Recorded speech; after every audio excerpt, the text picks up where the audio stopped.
We accept the reality of the world with which we're presented. It's as simple as that. We no longer live in a world of nations and ideologies, Mr. Beale.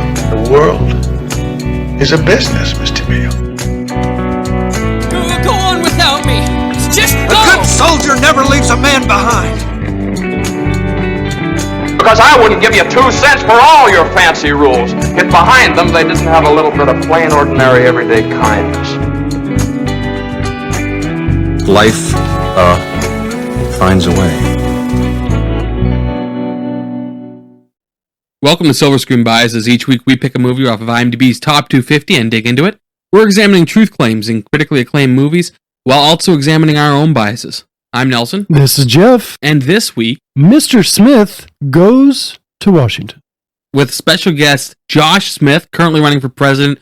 We actually already recorded that episode with him. Yeah. So we were coming from the future here. Yeah, we're coming from the future. We had a time crunch with him. And we want to make sure we have the most we could out of him. So we jumped right into the interview questions with him and into the talking about the movie. And now we're coming back in post to record our intro. This episode is brought to you by our community over on Patreon. Yes. They make this show happen, and you can help.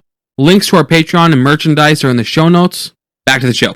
Mr. Smith goes to Washington, 1939. Do you remember 1939, Nelson? Yes. I knew you would. Year of World War II by some reckoning. Other people say World War II started earlier because by 1939, you already have Benito Mussolini invading Ethiopia. You already have issues in Spain. You already have issues in the South Pacific. But it was 1939 when Hitler finally gets up the huevos to invade Poland. Oh, those huevos. At this point, he's already got Jewish concentration camps, though. 2 hours and 9 minutes. Directed by Frank Capra, the same director of It's a Wonderful Life. That's right. Which I'll get into the cast in this movie here in a second. But just to recap some movies we've done previously around, just to give you a time frame. Now that we've built up our catalog a little bit, we can now start throwing in movies that have a little bit of time glimpses of where these movies are placing and release date. So our oldest movie to date that we've done an episode for is Metropolis, 1927. Has no connection to this movie, but I just wanted to, this is not the oldest movie we've done. 1941 was Citizen Kane. Okay. 1946 was It's a Wonderful Life, Frank Capra and Jimmy Stewart. And then 1954 was Rear Window, also Jimmy Stewart, but that was not a movie. Let's see, 1941 you said? Was Citizen Kane. Citizen Kane. And that movie talks about World War II because at this point, it's already happened. Correct. It's all about journalism and building an empire. This movie is about journalism and takes a very mixed approach of are journalists the good guys or the bad guys? Something we didn't really have time to get into with Josh, but I know how he'd answer that a bit, which is it really depends. Yeah. And I think this movie takes a nuanced approach there. But yeah, journalists can be at times the enemy of the people, which this movie explores. But you know who else can be the enemy of the people? Aardvarks. That's right. Yes. Much more dangerous than people realize. Yes, and that brings us to our other sponsor of the episode today. Aardvarks are us. That's right. For all your aardvark needs. Yeah. Links Aardvark below. pants, aardvark shirts. Anyways, yeah, no, I agree, Nelson. This is episode, let me 43. 43, but 45 of episodes that we've recorded. Produced, yeah. So if you wonder where those other two episodes are, they're on our Patreon. Right. It's like we're building our arsenal of movies that we are having knowledge of and stuff. That's right. And I am finding it more fascinating that, starting out, we were getting this huge thread of just identity. Mm-hmm. Identity. You just, every so character. Much of that. Yeah. And that's still the case. Yeah. I mean, even with this one, Mr. Smith, he's just wanting his identity to he doesn't want to lose his identity. Also, reckoning with the sense of national identity. Yeah. What is this country? I thought we were one thing, but we seem to be another thing. Right. So it's just kind of cool now that we're able to see these moments of history now through cinema. Like we're getting these timelines of movies now that have released year after year after year, and we're watching their commentary evolve as the world evolves. And I just find it interesting. I don't have much more to say on that right now. But I do. But first, I want you to give me IMDb numbers because that's when it's going to be relevant. I have one other question for you before we get into IMDb numbers. Is this based on a book? This is based on an unpublished book. Oh, the best kind of book. So it is based on a book, but you can't buy it and read it. And that book has a couple different names. One of them was A Gentleman from Montana. Another one was A Man from Utah. It worked with a couple different names like that. And it was going to be a fictionalization, and I get into this in the episode, of the life of Burton K. Wheeler, a senator who exposed some really interesting corruption. So you can't read that fictional biography, but you can read the Teapot Dome scandal, how Big Oil bought the Harding White House and tried to steal the country, linked below. Right on, right on. The last thing we always do before we get into the IMDb stats is just the notable cast. The only person I knew in this movie was James Stewart, as his mom calls him. And just to reference some of the movies he's in, Vertigo, which we've not done yet. No. And it is on the top 250, right? That's right. Okay. Pretty sure. Yeah, I'll double check that here real quick. No way, no one. He wasn't actually the big name in this movie. The big name in this movie at the time was Jean Arthur. Oh. The leading lady. But also, I don't know if you saw it, there's a ton of shared cast with It's a Wonderful Life. I don't think I came across this. Vertigo is on the top 250, so we will eventually, assuming it doesn't drop 150 spots, we will talk about it Could eventually. Yep. I mean, it could. What do you got? Yeah, so It's a Wonderful Life and Mr. Smith Goes to Washington share 27 cast and crew. So James Stewart, obviously, Frank Capra, same director, but H.B. Warner, he is one of the senators in this, and he's the pharmacist. In this movie? No. He's the pharmacist of It's a Wonderful Life. Yeah, I got you. Then Thomas Mitchell, he's the uncle in It's a Wonderful Life, and he's one of the reporters. Beulah Bondi, she plays Mr. Smith's mother, and she also plays Jimmy Stewart's mother in It's a Wonderful Life. Dick Elliott, Larry Sims, Dmitri Tiomkin, this guy is a composer. He composed for both. So, yeah, there's a ton. These are all names. Ton of names. Yeah. A lot of shared cast and crew. Some of the cast are just extras, but a lot of these people had lines in both, significant amount of lines in both. That's awesome. Getting into the stats, 8.1 out of 10 on the IMDb. Mm-hmm. Currently stands, as of recording this, number 202 in the top 250. And I have one extra fact with this before we get into its history on the top 250. Yeah. This is the first time that we've had a movie fall on the same number of the top 250 that a previous movie was currently sitting on the top 250 when we recorded that episode. Yeah. This movie is number 202, and in May of 2023, May 25th to be exact, when we recorded How to Train Your Dragon, that movie sat at 202. So I don't know what those stats mean. It just means that the numbers are shifting a little bit. Oh yeah. But yeah, so now an update on Train Your Dragon. Everyone's sitting at, jumping at the bit. Yeah, everybody's Train Your Dragon is now 204. So Train Your Dragon went down. I'm sure a lot of people are relieved to find out what that number was. I'm sure a lot of people had a lot of anxiety. You guys can sleep tonight.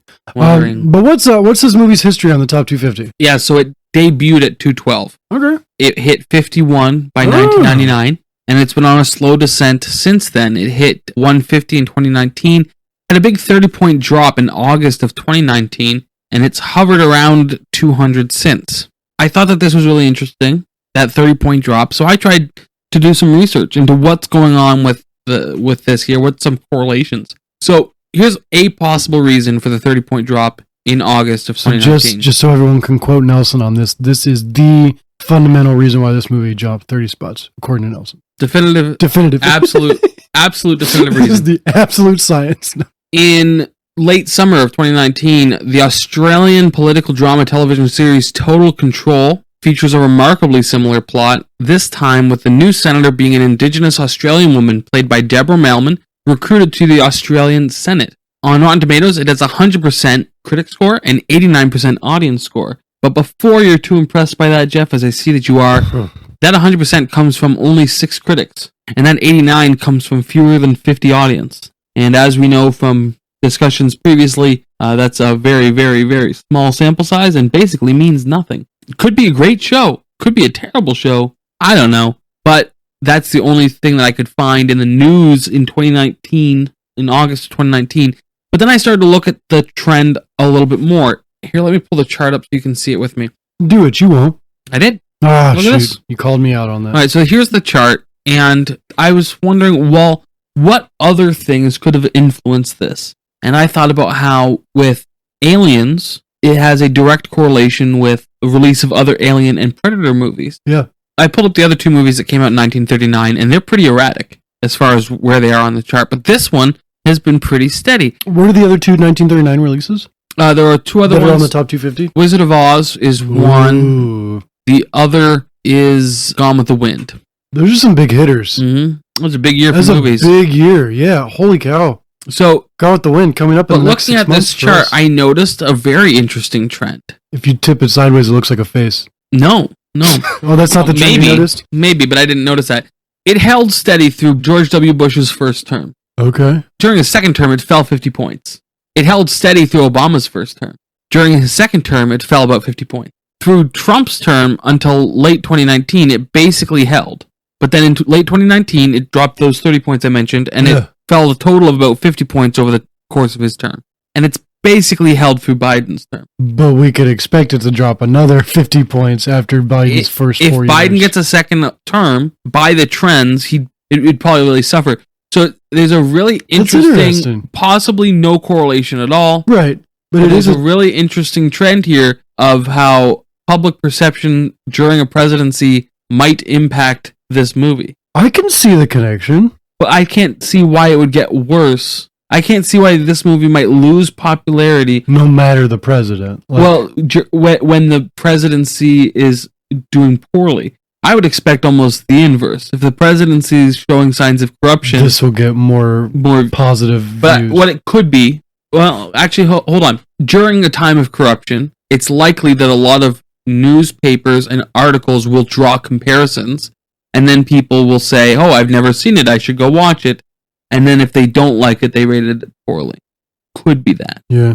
But it's just a very interesting and possibly entirely unrelated trend. That's fascinating. All right, I appreciate that statistic, Nelson.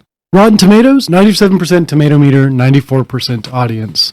Those are very high marks. Very good marks. What's the budget for this film? $1.5 million in 1939. Not bad. Especially knowing, before you give me like the inflation, this movie was not filmed on location. They did not use the actual Senate. They recreated the Senate room pretty spot on and for the most part. Actually, that's impressive. That bar where all the press hang out. Yeah. They rebuilt that too. That was an actual place. That is an actual place, but they fictitiously made it on set. That's interesting. Yeah.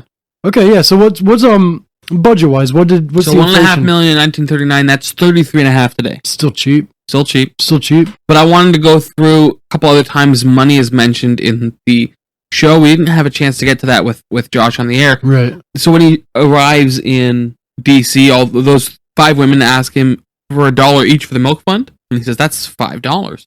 So what they're asking for is roughly $25 each today for $125 total dollars.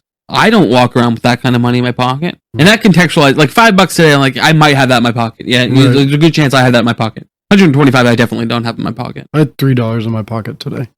Oh. The bill providing for deficiency appropriations for the fiscal year, Section 1, Emergency Relief, to create public improvements on rivers, harbors, and roadways, $150 billion. Today, that's $3.3 trillion. Remember, that's a believable number in the movie, and that's $3 trillion. That's the kind of spending we do see today, and we talk about record spending, and it's like, actually, no, it's just that the money's worth less. Yeah. And then the clock moves forward, they're reading Section 40. So that was Section 1. 3.3. Section 40, an appropriation for diverting and impounding the headwaters of Willett Creek and Terry Canyon, $5 million, which is $110 million today. As far as a government expenditure, $110 million for, I can't remember how many acres. That's not crazy. That land would probably cost more today. But yeah, the rate of spending isn't new. It's the value of the dollar that's new. Right. Do we have any peanut gallery information for this movie? Yes, so from our Patreon subscribers. Yeah, our Patreon subscribers were polled. 100% of people polled or who answered the poll said yes, it is in my top 250. Nice. Any comments? Anything? No comments at this time. Awesome. We don't have to talk about it then. Good. That's awesome. Great for us. Good for us. But if you want to comment, we'd love for you to jump on. We would love to get Patreon, and we'd love to hear your voice on this podcast. If you are a $5 tier and up, you get access to our monthly show, and you can provide feedback ahead of episodes. If you are a freeloader on our Patreon, we're glad to have you there, but your only way to interact will be feedback on episodes that have already aired. Correct, yep. But the more the merrier. Absolutely. We'd love to have you. Now, we didn't get into the small talk of this movie with Mr. Smith. Mm-hmm. But just to kind of round out our conversation here before we get into the meat of which we already recorded. Yeah. This was your first time viewing this movie, right? Or was it I not? thought I'd seen it once before. Okay. But I don't think I had. Okay, so even if you did see it before, this newest viewing Basically, felt my first like time. the newest. Yeah. Okay, Feels like the first time. feels like the first time. What's that? Oh, it's a beer. Oh, okay. Yeah. I've missed you, Nelson. This was also my first time seeing it, and I didn't know what to expect. This one I was like, I don't know. We'll see. Like I had no expectations for this movie.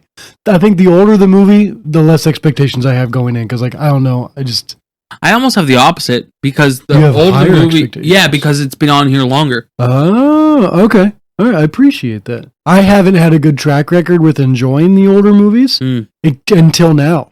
I really enjoyed this movie. At first, it started out slow, content-wise. I mean, obviously, like it starts out with a person dying. It's off to the races right out of the beginning. Right, but as far as like getting to the depth of the conversation, I'm just like, okay, where's this going? If this movie were made with modern sensibilities, it'd be a political thriller. It'd be a political thriller, but also like this movie starts off like a gunshot, and then slows down really soon after that. Right. Knowing what I know now about how the movie ends, yes, I would agree with that. And maybe I was distracted at the beginning or something, but I was just like, okay, let's get with it. But then it wasn't until he arrived to Washington, I'm like, okay, so yeah, it took a little bit for me to get invested, but once I was invested, it had me. Honestly, this is one that I may want to go back and rewatch again within the next year, because like I want to give that, I want to start it fresh, knowing like I'm going to enjoy this, give the beginning a fresh take. Give it a chance more. Yeah. Yeah.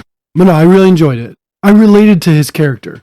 And we've talked, we've acknowledged this a lot in the past. I am someone who lives in the idealistic world. I mean, I'm very much an idealist as well. Right, but you have an easier time of acknowledging the reality versus me going, no, I think we can do it. Like, oh yeah. But like I'm a little more cynical in my idealism. I live in that optimistic.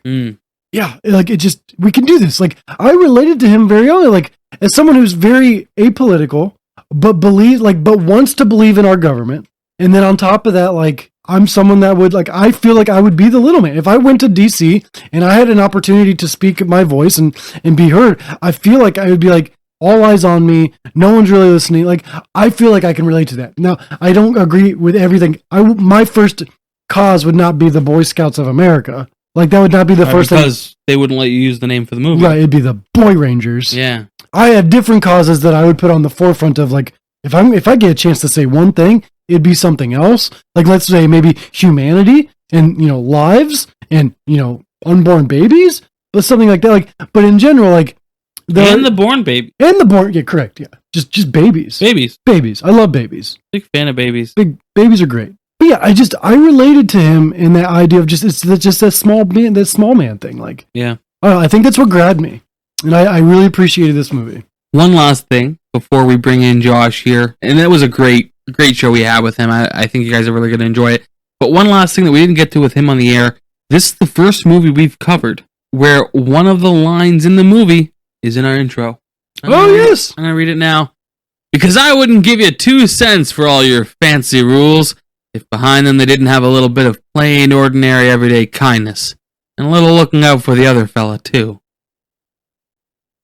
We are honored to have presidential candidate Joshua Smith, host of Break the Cycle. Man, I'm so excited to have you here, Josh. Thank you so much for coming on. Yeah, of course. Nelson's been fangirling pretty hard. Yeah. Oh, well, hey, man, I appreciate that. That really means a lot to me. Seriously, Yeah. Thank you so much for having me. I'm happy to do I've it. been a big fan of you for a long time. I was super excited when I saw you get the vice chair position within the Libertarian National Convention, and super excited when I saw you throw your hat in the ring for presidential nomination for Libertarian Party. You have my full support and endorsement for as much as that's worth. Well, I appreciate that, man. I think this is the perfect movie. Yeah.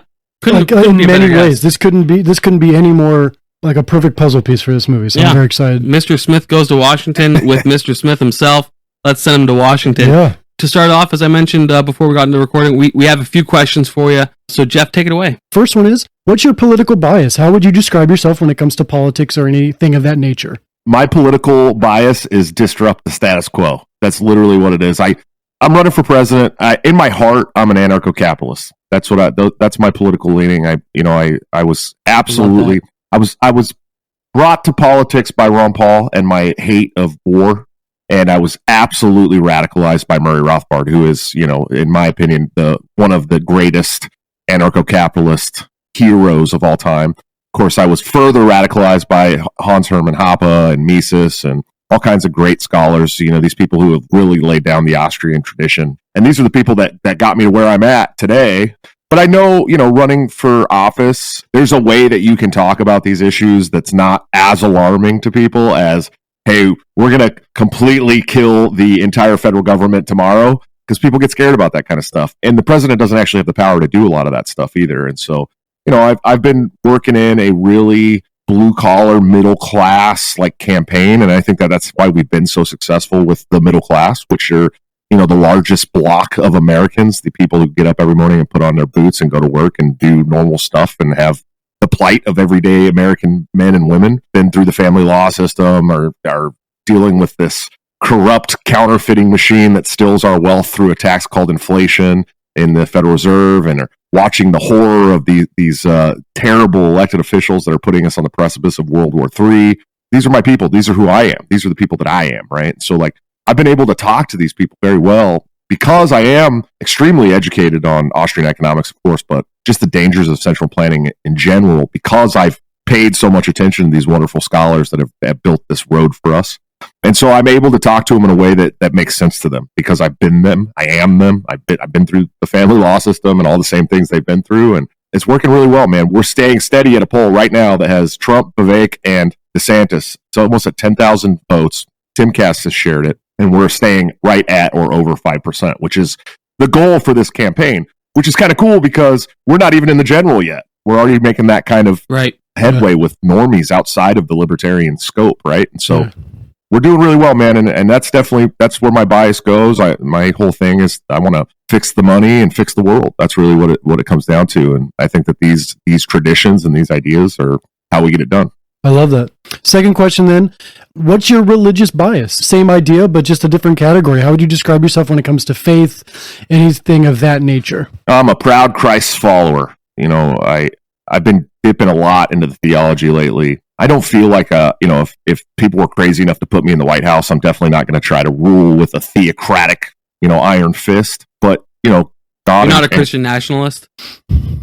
I would say that there's morals, I think, that we can build into governing, but they're not morals in a sense that I have to impose my will on people. So I wouldn't call myself a Christian nationalist, but I do believe that Christians have a right to worship their God and their Jesus without outside foreign interference like Israel telling them that they have to not boycott them or they'll go to jail. I don't know if you guys saw that recently. Mm-hmm. Netanyahu actually came out and said, we've been working with several states to pass laws that makes it illegal to boycott Israel, which I thought was pretty crazy. But I am definitely very proud of my faith, and I do believe that they're the guiding principles that I follow first, even more so than economic principles. So in my own morality, in my own family, in my own community. But no, I wouldn't call myself a Christian nationalist, but I do think that religion is very important to this country in one form or another, whether it's Christianity or Muslims or Catholics or any of that stuff. It's very important for people to have faith in something, because that's really what makes us human, right? Is our faith in anything. And so I celebrate the tradition of worship and faith in all its forms for everybody who wants to worship. But my own personal is that I believe Jesus Christ is our Savior. I'm a devout Christian. I would call myself Orthodox Christian, definitely more in the old tradition of Christianity, but that's my bias. Just a kind of a leading question then with that, just to expand that a little bit. Was faith always something that you grew up in, or was it more in your adult life that you came to this faith status? So I grew up in a really unique, weird situation. My grandfather, who I spent a lot of time with, is Italian Catholic, Roman Catholic. So I would go to Mass sometimes with him. My mom was a non-denominational evangelical Christian. I'd go to church with her a lot. My dad's side of the family, who I didn't grow up with, is Israeli and Jews. And so I kind of had this weird upbringing around a bunch of different faiths, and then I got into the Christian tradition pretty young, probably around high school. And then I fell away from my faith for quite a few years, probably a decade. And just over the last decade, I've really gotten back into it, found my faith again. And something about having your children will open your eyes, And when I was baptized last year, finally, that, when I talked about my testimony and when I asked Christ into my heart, it was that my son, seeing my son born in his eyes for the first time and realizing the beauty, has to be from something higher than myself. And it really it changed my life. And so that was kind of my awakening moment again. But I did fall away from my faith for quite some time, and I'm very happy to have it back. And since I've given my life back to my faith and to God, things have changed drastically for me. That's awesome. Thank you for sharing. Of course. The last question we ask all of our guests is, what's your favorite movie? How would you describe yourself when it comes to the big screen? Whether it's favorite director, favorite genre, what's the most recent movie you've seen? Just what's been going on in your life when it comes to movies? So I am an absolute cinephile, 100%. I was raised by the television and movies. When I was a little kid, we had a drive-in movie theater. It was about 8 blocks away from our house called Bridgehead Drive-In. And my mom was a single mom with 2 kids, had a lot of problems getting me to go to sleep at night. So she would almost every night drive us to the drive-in theater. We'd park and we'd start watching a movie. They'd always have double features. And we'd watch a movie and then I'd probably fall asleep halfway through the second movie or before the second movie came on. So I grew up at the movie theater. There was a summer where my mom took us to the indoor movie theater and we saw every single movie that came out the entire summer. My mom was very bipolar and she used to be. She's not anymore. She's flattened out now, but she had manic episodes and there was a summer where she was manic the whole summer and she spent like every dollar she could on us going to see movies. So like movies are like a huge part of my life. My favorite movie, hands down in the entire world, is True Romance. Okay. It's absolutely my very favorite movie. Of course, I'm a big fan of Robert Rodriguez and Quentin Tarantino and that style, that tradition of movie, that kind of like, you know, over the top, like raunchy, but like bloody and really cool storylines and dark. I love that stuff. Of course, horror is my best friend. I am very, very tattooed. One of my first tattoos I ever got was a Freddy Krueger tattoo because I'm such a huge fan of Nightmare on Elm Street. It was still to this day my favorite horror franchise. I could watch all of them except for the remake every day, and I'd be perfectly fine. Of course, Jason and Michael Myers and all the original classics from the 70s and 80s that I grew up with are some of my very favorites. But I will watch anything. I will literally, there's sometimes, like, so I work a job where for 12 hours a day, I'm on my butt at a desk. And then every 2 hours I get up and I do rounds for 15 minutes and then I come back and sit down. And so I get to watch like whatever I want at work. So I go through like all the Shudder and all the like scary movie apps and just watch the most off the like top like B movies, horror movies all the time. One of my very favorite movies is Bad Taste by Peter Jackson. It was his actual first big movie in New Zealand. Of course, he would go on to do Dead Alive and of course The Frighteners, which is one of my favorite movies as well, with Michael J. Fox, where he can see the ghosts. And then he would go on to do Lord of the Rings, which is pretty incredible. So, but I'm all over the place with movies, man. I've grown up the way that I did, kind of hard. We were very, very poor. We lived in a really bad neighborhood. I was bullied a lot, and movies were like an escape for me. You know, I'll never forget it. My mom put us in Campfire when I was a little kid, kind of like Boy Scouts or Girl Scouts, but they're co-ed. And my mom was like, I'm going to be the leader, because she wanted to be the leader. And every Friday we would have a meeting. And before the meeting, my mom would set me down with a tuna sandwich and a glass of milk, and I'd watch Peter Pan. So like, I grew up watching, the Disney movies too. And I all over the place, man. And this is all part of my life. And I can name, I could talk specifically in movie quotes for hours to people, and they wouldn't even know I was doing it. So I'm a big fan of the cinema, man. It's definitely my, and my wife doesn't understand it because she's not a movie person. She didn't grow up doing movies, and she doesn't understand. Like, sometimes I just have to sit down and watch a movie. Very important to me. Yeah. Good break, good escape. Watch a lot of kids stuff now, though. Yeah, I imagine. You got a gaggle of Yeah. kids running around. Yeah, we got 6 in the house, with one coming in December, so we'll have 7 in the house after that. And then, of course, my oldest daughter moved out last year, so we would have 8 if we'd have 10 if my oldest daughter and my 2 grandkids still lived here, but they'd moved out last year. It's incredible. We're not much for hard-hitting questions, but you are running for president, so I got to give you at least one to sink your teeth into. So if people look you up, they're going to find, I've known you long enough to know that they're going to find some criticisms. Lots. And you don't shy away at all from using language that other people find offensive. But if people look you up, what's one thing that they're likely to see about you and that you'd like to respond to give your side before they even find it out, kind of thing? Oh man, there's so many things here. Well, of course, they're always going to bring up my family law stuff, right? Like, that's something that I always got dragged for. My own party dragged me for it for 4 years when I was fighting to get on the board and trying to reform the party. And it's been used as like this cudgel to beat me up with. And really all it is like, I've gone through the same thing that millions of American men have been through, right? And fought and finally got my daughter in 2020 after 10 years of fighting for full custody, and took on her 2 younger siblings that aren't mine biologically. So I was able to adopt them too. So it was like after all this time of them beating me up over this while I'm fighting to get her, I took on 3 children and a grandkid all at the same time. And where are they at now? They're not saying, hey, we're sorry we used that as a cudgel while you're going through this, but it still comes up, in the child support thing. And some people may not know I got a DUI in 2009. So if you guys want that bit of juicy info, you feel free. Almost 15 years ago, I got caught driving after having a couple of shots with my buddies. But you didn't inhale, right? So it's no, I did not inhale. No, I did. I blew. I think I blew like a 0.12 or something like that. It was pretty high, but I didn't think I was very buzzed. And we had just left. I had actually only gone to a bar to pick up my buddies, and then we were going to go back to their house. And so we stopped at the Safeway and grabbed a 12-pack to play beer pong or something. I was in my 20s, and we pulled out of the Safeway in a entrance only. Cop pulled me over, and I was like, "Oh, I'm fine, guys. Don't worry, I'm all right." So got that. But it's been 15 years. I learned my lesson. I never did it again. But how many Americans have DUIs? Yeah. I mean, millions. Yeah. So it's not, it's all these things that don't make a big deal, but they're not a big deal. Yeah. It's all mostly minor stuff and personal attacks from what I've seen.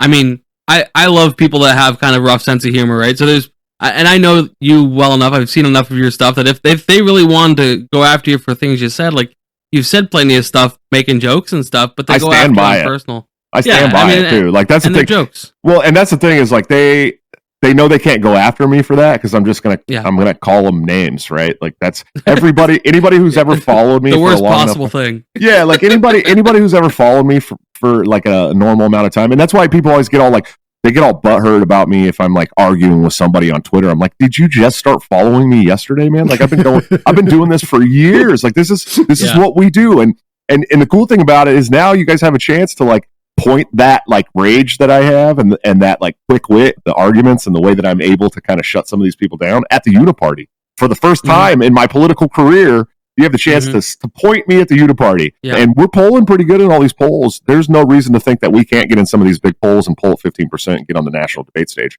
Let me tell you, you put me on a national debate stage with Joe Biden and Donald Trump, and I'm going to let them know how the middle class feels. I promise you, succinctly. Yeah. Very good. I'm going to let them know until I can see the tears well up in their eyes, how we feel about them. And so, that's probably the biggest goal of this campaign is to try and step on that stage so we can face these people who have been hurting us for, decades. Even before doing this podcast with Nelson, like I've been struggling with our government for a while now. And like, I don't know much about third parties. Like I grew up in a Republican house, Republican was the Christian party, quote unquote, quotes. It's actually the Israel party, but that's I get it. Yeah, but it wasn't. But they're until, also anti-Semitic. It wasn't until like 4 or 5 years ago that I realized I was like, I just want more options. Like I don't want to adhere to just one party. Like I don't want to be defined by one label. Like I want to have more options than just 2 when it comes to voting day. Like, and it's so frustrating that we've limited the amount of people that we can put in front of ourselves that we can allow to speak for us.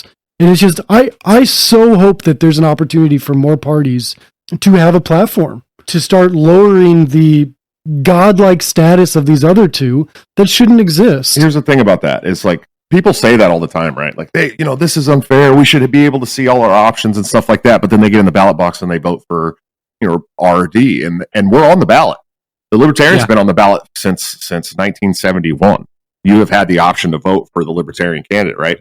But here's the thing about this whole like ordeal is like that's our goal this year is to make the Libertarian Party a national major political party so that we are no longer tasked with these crazy ballot access requirements. And to do that, we need to get over 5% in the general election. So like if you're just fed up with the 2-party system this year, go vote Libertarian. I voted third party the last election. Well, and this is what it will do for you. Even if you're not a Libertarian and you say you're a Republican, but you're so tired of them putting up these terrible Republican candidates that don't ever govern the way they say they're going to when they're campaigning, or you're a Democrat who's so fed up with the party of the squad and these people who don't govern the way that they campaign. If you just opt out of that system for 1 year and vote for the Libertarian candidate, make us a national major political party, then you have the sharks swimming in the water around these people. Then they have to start governing the way that they campaign. Yeah. So you've entirely changed your candidates forever. And it's an important thing. That's really what matters. Yeah, absolutely.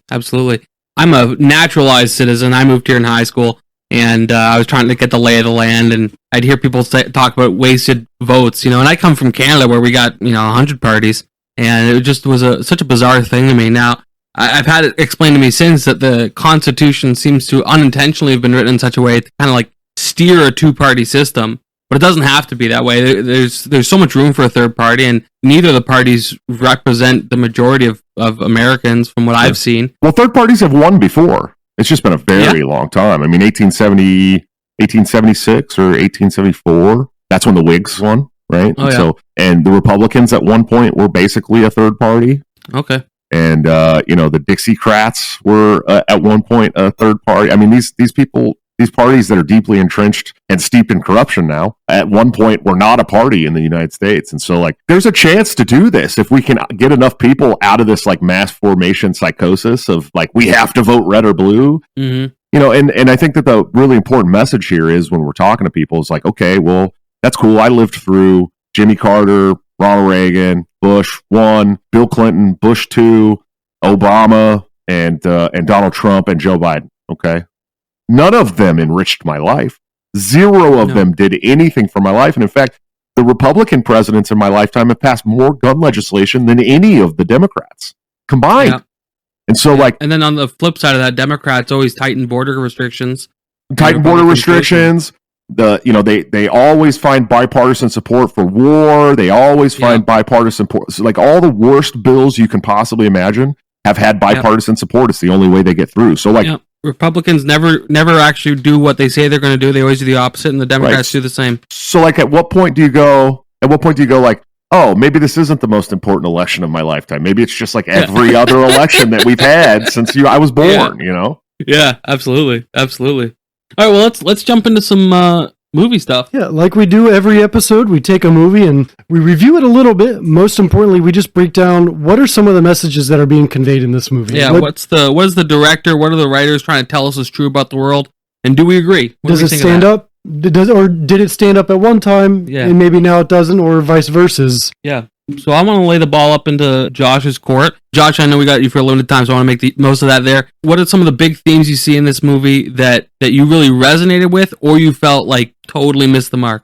I'm a big fan of Jimmy Stewart, right? We all watch the Jimmy Stewart movies, and it's kind of this. First of all, let me preface this. I was once elected to a state position for a Libertarian Party by just showing up to the state convention because I was the only person there from my region.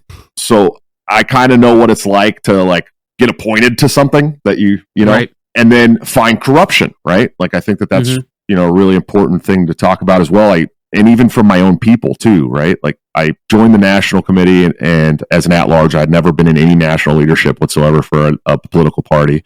And I was sitting across the board from Nicholas Sarwark, right? Mm-hmm. And then I rejoined the board again in 2020, and I was sitting across from Joe Bishop Hinchman, who famously was very corrupt and had to leave the board after I made a motion to release all of his emails. So that whole idea of the guy who's not really political, been appointed, fighting corruption, that's kind of where I'm at, and so it does resonate with me in that way. What about you guys? The thing that surprised me the most was what I think almost was a naivete of his nationalism, just that reverent patriotism, which I almost see as a caricature of Americans, and maybe it was true of Americans in a bygone era, but I don't see that as much today. It might just be the circles that I run in. I really resonated with the character. First of all, he's got a strong first name. Jeff is, you can't go wrong with Jeff. Yeah. Jefferson, though. Right, I'm a Jeffrey, so we're adjacent. Yeah. But in that same sense, like Nelson mentioned earlier, I would love to believe in our government. Mm-hmm. And when I first met him in the movie, and you're just starting to get to know his character, I feel I still resonate with that early not the end of the movie him. Right, the naive but not naive, but just idealistic. The idealistic and the idea of I want to believe in you. I want to know that my vote, that my voice, and my community, and everything I do for my people around me matters. Yeah. And that was him going into this. And that was him leaving too. Like that was him at the end of the movie. Just is much more broken at the end. He was, and it's just so like I immediately was like I saw myself in him outside of wanting to pursue politics. I don't, but I want to believe in politics. Like, if we're going to have it, he didn't want to be a politician. He got told basically, voluntold. He didn't really put much of a fight though. Well, he was picked because he was naive, right? Correct. Right. I mean, that was the whole point. Was like he's naive enough that we can get corruption like past him, no problem.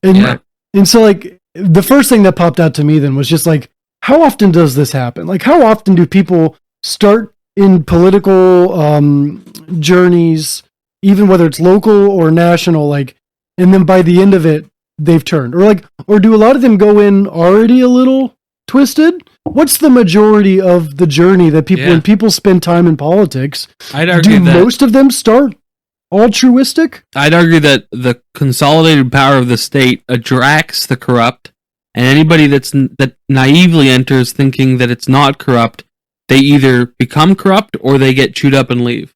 Chewed up and spit out real quick. Yeah.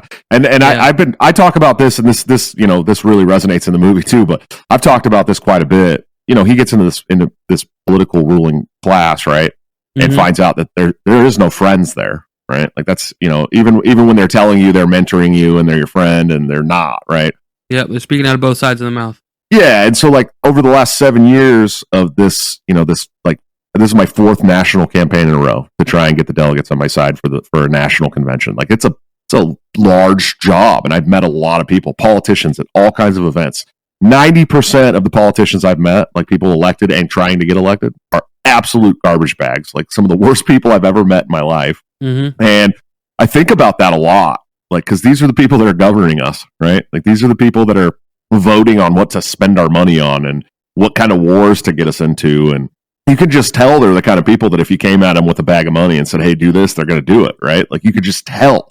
And I'm talking on both sides of the aisle, not just the Democrats. The Republicans that I've met, the House Republicans, the local Republicans, the state Republicans, and Democrats, and even some libertarians. Okay. Oh, yeah. Yep. Are just absolute garbage bags, egotistical, narcissistic, and if they can get one over on you, they're going to get one over on you. And it does. That's exactly what Nelson said. This like consolidated power attracts like a narcissistic evil monster. That's what it attracts. Like, oh, you mean all I got to do is get elected to have power over all these people? Sick. Let's go. And like it's so hard because they make this political process. Like we're dealing with, we have to deal with the FEC at a national level, right? Like, the finance commission for taking donations and expenditures and stuff like that. And they make it so absolutely impossible to do it on your own that it's like no normal person, like blue collar working class person, is going to want to put all this work in, and so they make you think that if you're like not a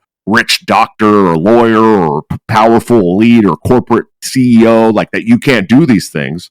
And that's probably like, really that this movie and the premise of this movie, like that has a lot of weight in there too, right? Like you see these rich, powerful, elite people trying to get one over on other people. I mean, and this guy comes in with these like idealistic, like, okay, let's, finance a loan to start a boys camp, right? Like this, we're going to do like this good stuff.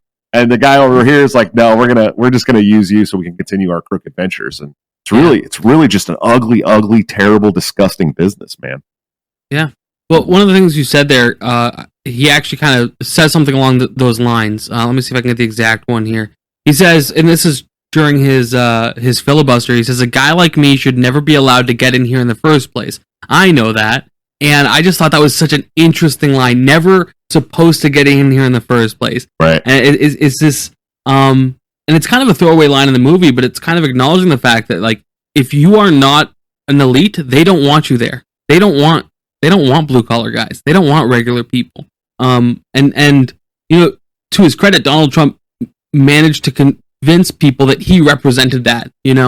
Right. Populist. His line. He's a populist message. Exactly. Yep. His line was, "They hate me because they hate you," or "They hate you because they hate me." I can't remember which one it was, but and the truth is, and the people that were critical of him on the left were right to say, no, he had a small business loan of $1 million from his father. He doesn't know blue collar work, Right. But yeah, it's wild that these people that are elected to represent us, it's impossible that they could represent us. Well, there's another really big, like, kind of adjacent story there to the movie too, right? Like where he's got his voters, his constituency is like they're like totally with him, right? They're like, yeah, do these good things and fight this corruption, and like he can't get it done, really, right? Yeah. And so like that's exactly how the government works. Like we have the people that are like, hell yeah, America first, right? Like we got to fix this inflation and we got to stop these wars, and the guy at top's like, yeah, hell yeah, we got to do those things, vote for me. And then they get into office and they're like, all right, see you later, chumps, thanks for the votes, right? Yeah. Yep. Really how it works. They get, I think, and I don't know that this is what happened with Trump. I'm not sympathetic to his cause at all. But, I think there's also possibly, guys that get in the office and the CIA walks in and shows them the full footage of what happened to JFK, and that's very convincing. Yeah. I talk about this a lot because there's a good chance that if you guys were crazy enough to put me in the White House, right? First of all, thank you. We needed the 16 bedrooms, but if you guys are crazy enough to put me in the White House, like there's a good chance the CIA comes after me, because I've already talked about how we're going to take this. We're going to take 70% of the workers in the CIA and lay them off. Same with the FBI, same with the IRS. As far down as we can whittle it legally as the president. And so like there's a good chance, and that's something they don't address in this movie, right? Is somebody who's trying to change the system, they can very easily kill you, like easily kill you.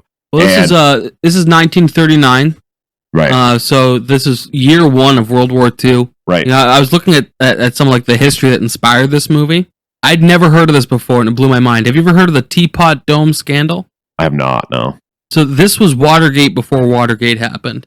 And this movie is based off of an unpublished book on the life of Burton K. Wheeler, who was the senator from Montana. Basically got appointed to the Senate, and in his first year there, he exposes this huge scandal in which president was that? The Harding administration. Harding, yeah. Basically, there was a couple oil reserves on public land that was for naval oil reserves, and the Secretary of the Treasury, was no bid contracting these out to some private companies, which is very illegal and corrupt. Sure. And so Wheeler exposes it, and he actually managed to stay in the Senate for years and years and years after that, up into the 70s. But this was the biggest scandal in U.S. history until Watergate, and I'd never heard of it. It was entirely new to me. That's crazy. I had not heard of that either. Yeah, that makes sense. Yeah, it's new to me. I'm looking it up. I've not heard of this either. They try to hide all the scandals they can from us. Yeah, you know what I mean? Yeah. So. Yeah, I'm sure Warren G. Harding was happy when Nixon came along. Finally, someone to take that off his record. Oh shoot! Wow, exactly. Man. Yeah, one of the other crazy things too that because I started looking up, the things surrounding this movie. What was its impact on the culture of the day? So the very first viewing of this movie was in Washington D.C. for a room of journalists and senators, and a bunch of senators got up and left. Of course, in the middle of it, they hated it. Because they didn't like the corruption, and it got smeared as pro-communist propaganda. Of course it did. Which I don't see anything communist in this movie at all. Nothing. No, it's not there's nothing communist about it at all. Nothing communist about it at all. No. And I just thought it was in fact, the corruption could be seen, and they did. I mean, they didn't romanticize the corruption, right? Right. So the corruption could be seen as like outside interference or communist interference, but that's probably why they got up and left, because at that time we already had communists trying to infiltrate our government and our institutions. So could have been the communist senators getting up and walking out. You know what I mean? Patrick Newman of the Mises Institute, he's done lots of work showing how corruption in U.S. government goes back to day one, basically. That doesn't surprise me at all. New. And I love Newman. He's one of my. He's literally the modern day Murray Rothbard, man. Yeah, he's brilliant. He edited and finished off Volume 5 of Conceived in Liberty from Rothbard. He's the only one that was able to translate those scribbles, my friend.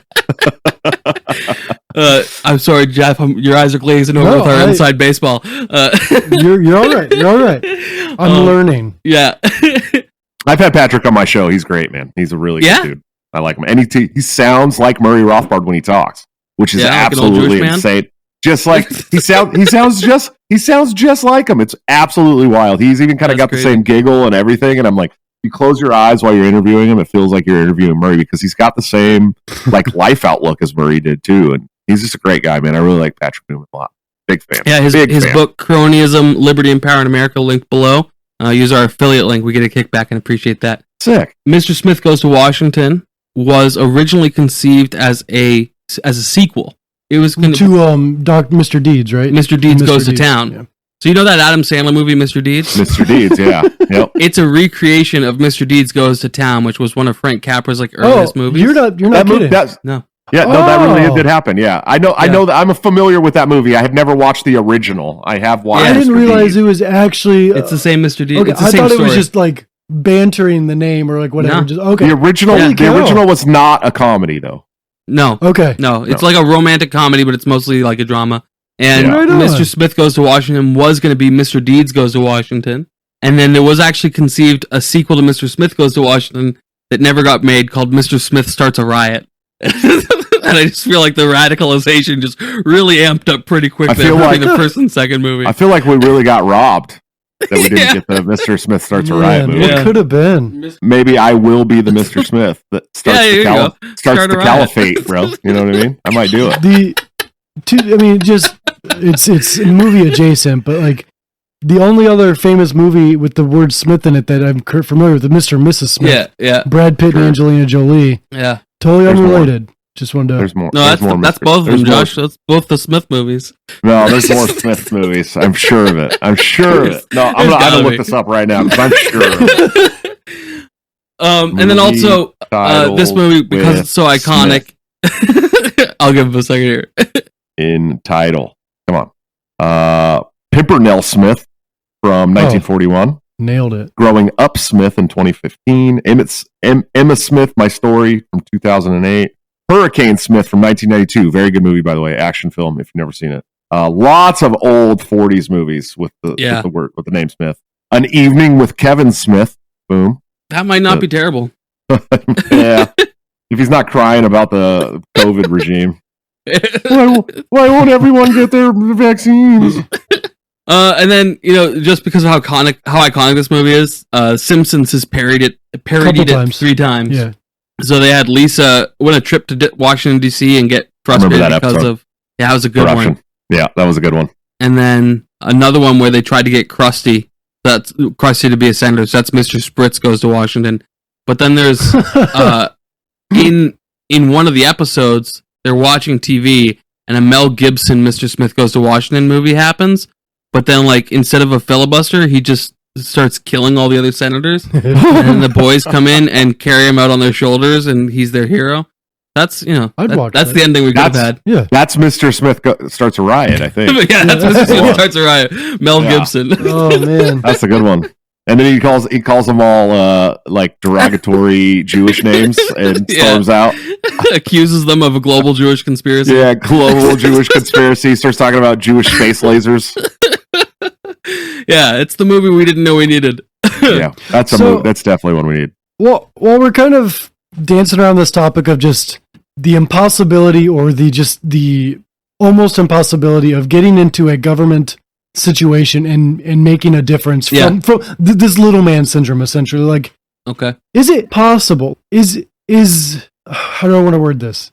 How achievable is getting your voice heard in Washington, whether you're running for a position or whether you just want someone to hear your stance? Like in this movie portrayed it as, unless you're with the majority of what everyone wants, we kind of hush you down. Like, this movie had, obviously there was the Boy Rangers, but there was a lot of other times where kids were referenced or shown in this movie, especially at pivotal times where they're going, oh, something bad's happened. Oh, here's a kid to kind of guide and lead you. So this movie, I thought very much, I like the way they paralleled what the adults are doing versus what the kids want. So going back to the question, is it impossible? And this is what my idealistic ideal wants is can we make changes? Is it easy to make changes in America that are for the better? Well, it's not easy. I wish it was easier. One, here's the thing. I talk about this a lot. We talked so much about this white pill and this black pill thing, right? Mm-hmm. Like it is so Can you break that hard. down? Yeah. So the black pill is essentially doom and gloom. You 100% have opted out because you don't believe there's any way to fix the system whatsoever, and we're all just waiting for the collapse, right? Which is coming. Don't get me wrong. The central banking system is unsustainable. The warfare state is unsustainable. The national debt is unsustainable. I understand the black pill very well. There's a white pill that is the hope pill, right? This is the pill that says we do believe that we are going to win, we will win, we are winning, right? But it takes a lot of time. It is not something that is done in 5 years. It's something that's done in 100 years, right? And I come to this conclusion. It was really actually Dave Smith was the one talking about this the other day on Clint with Clint. He had Clint. The on other show. Mr. Smith. Yeah, the other Mr. Smith that we wanted to go to Washington that bailed on us. And there's probably the biggest reason why I'm running for president, to be honest with you. Yeah, I guess I'll do it. Was your campaign announcement? Yep, I guess I'll do it. That was and now it's a vote for vengeance because we're mad, we're angry, and we're taking that rage to Washington. So, yeah. He had Clint on, and Clint was talking to him about the black pill, and he said something that resonated with me deeply. He said, "I don't have time to be black pilled." He said, "I have kids. I got kids, man. I don't have time to be black pilled." He said, "If somebody's breaking into your house, right, and you had a gun, and then your gun jammed or something, right, and the guy gets through the door and he's coming to harm your family, are you just gonna be like, oh well, gun jammed, sorry, black pilled, and just let him kill you, or are you gonna fight until you don't have any fight left in you, right?" And that's where I'm at, man. I got kids and I got grandkids, and like I want their future to be much brighter than mine is, you know, because we're looking at a inflationary economics system right now that we're all going to work till we're 90, right? We were a society that was on track to retire at 50 years old, and now we're not even going to have Social Security. All of our pensions are going to be down the drain. We're going to be working till we're 90 just to support our families, and like I don't want my kids to live that life, right? It's that whole weak men create bad times create hard men, and hard men create good times, and good times create, you know, weak men, and like we're in that cycle for real. I mean, it's happening. Yeah. If you look at history, that's a true thing. And so either we stand up now and be the hard men that create good times for our children, or we are the weak men that create bad times for our children, and that's really where we're at. So, you know, I don't have time for the black pill, man. I believe that I know that we can win. I know that we will win, and I know that we are winning. But we have to continue down this path of like, it's time to fight and it's time to change things. Otherwise, we're weak men who created bad times for our children, and I can't go out with that legacy. I refuse to do it. Jeff, part of what your question was there is like how much impact can a single person have in the Senate? Yes. That was. And, sorry. I went on a tirade there. No. Your answer was great, but like Jeff, when he's asking a question, he asks 3 or 4 questions. I'm not great at dictating what's in my head. Yeah. I get it. I don't podcast I translate for Jeff. Thank you, Nelson. So no, what you said actually was entirely relevant to this question. Absolutely. You're good. I loved it. Yeah. But what part of your question too was how much impact can a single person have in the Senate? And I think, you know, going back to I don't have time to be black pilled, and at the same time, Ron Paul's a great example of this, right? You have one principled guy. He was the only person to vote no, like on a bunch of different bills, including one of them. Doctor No was his name. That's right. So. That's right. One of the bills he voted no on was a medal for Mother Teresa, and he's like, "Look, how much is that going to cost? If we just ask people to donate to that, we'll have that money tomorrow, right? I'm not going to vote to fund it." And it got passed without him. Of course, it did. Yeah. But you know, in fact, Ron Paul achieved very little success in office, but that's right. He used the bully pulpit to wake all of us up. That's right. All of us. So many libertarians today, when you ask them why are they a libertarian, the answer is because of Ron Paul. You know, and so if you were to look at his time in Congress, you might say that he wasn't very successful. But if you look at the impact he had, he's incredibly successful. Huge. And impact. The same thing here with Mr. Smith Goes to Washington. You know, it's unrealistic that Senator Payne, you know, comes out and confesses everything. Like that's not going to happen. Exactly. Yeah. But that ending was a little weird. Right. But it was the seed that now, like, everybody in that Senate chamber was woken up. Right. He had a captive audience. Even if the senators weren't listening, the gallery was all paying close attention. Right. And then you got the press after that. That's right. That's right. Well, and the thing about a debate is debate is seldomly about the person you're debating and always about the people watching the debate, right? Yes. Yeah. Like, and that's the really important thing to think about is like, you know, if you get that bully pulpit, if you are able to be a libertarian and get elected to the Senate, you're going to make a huge difference because all eyes are going to be on you. All eyes are going to be on you. And if you use that bully pulpit in a way that wakes people up, you're going to be libertarian Jesus, man. You know what I mean? And that's the truth. And even as a presidential candidate, even if we can just poll at like 5 to 10% in any of the national polls going into the general vote, we're going to be on a 50-state media tour on all the biggest shows, and everyone's going to want to talk to us, and everyone's going to want to. It's going to be like Javier Milei down in Argentina right now. You're going to have you're going to be going to rallies. I'm not the only person that knows about that guy. Yeah. I told Jeff about him a couple weeks ago. He's like, "Why do you know what's happening in Argentina?" Well, here's the interesting thing about South America in general, right? Is like they have lived under this like despotic socialist rule for generation, right? Like several generations, 2 generations. And it's gotten so bad that you watched an Austrian economics guy rise to a level where he's selling out stadiums running for president of Argentina. Yep. They're so done with it. And it's the young people. It's the young people, dude. They're the ones that are like, we're done. We're not living under this anymore. And so, you know, like I said, we're at the point where we're 40. They're 25 voting for this, right? I'm 40. Yep. Right. And I've been trying to whittle away at this system because I know how it's going to get. We're going to be taking our money bags, $600 down to the store to buy a loaf of bread. Right. Yep. Like I know how this inflation works, and we've seen it. We got so many case studies down there in South America to look directly at and watch through history what happens when you let this system that we're living under now go unchecked. Like, you know, El Salvador made Bitcoin their legal tender, and now their economy is like thriving.